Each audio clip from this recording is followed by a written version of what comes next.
নমস্কার বন্ধুরা, আমি বর্তিকা। তোমরা দেখছো বর্তিকার রান্নাঘর। আজ তৈরি করব আলু পটল দিয়ে বাটা মাছের তরকারি। তাহলে তোমরা দেখতে থাকো।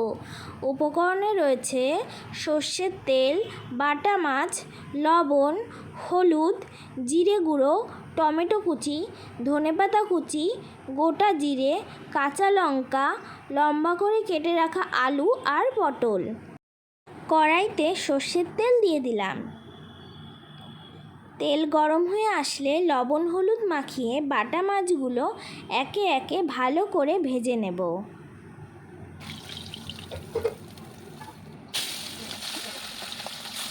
প্রত্যেকটা বাটা মাছ খুব ভালো করে ভেজে তুলে নিয়েছি।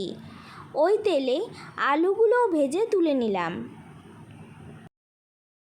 সর্ষের তেলে গোটা জিরে ফোড়ন দিয়ে টমেটো কুচি, কাঁচা লঙ্কা বাটা, হাফ চামচ লবণ, হাফ চামচ হলুদ দিয়ে ভালো মতো কষিয়ে নেব।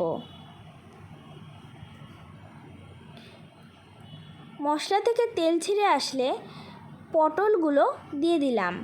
পটলটা ভালো মতো কষিয়ে ভেজে রাখা আলুগুলো দিয়ে আবারও খানিকক্ষণ কষিয়ে নেব। দিয়ে দিলাম পরিমাণ মতো গরম জল।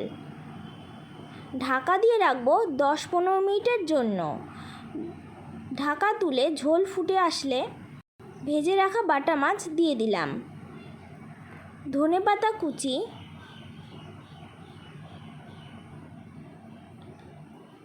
এক চামচ জিরে গুঁড়ো দিয়ে 10 মিনিট ফুটিয়ে নামিয়ে নিলেই তৈরি হয়ে যাবে আলু পটল দিয়ে বাটা মাছের তরকারি।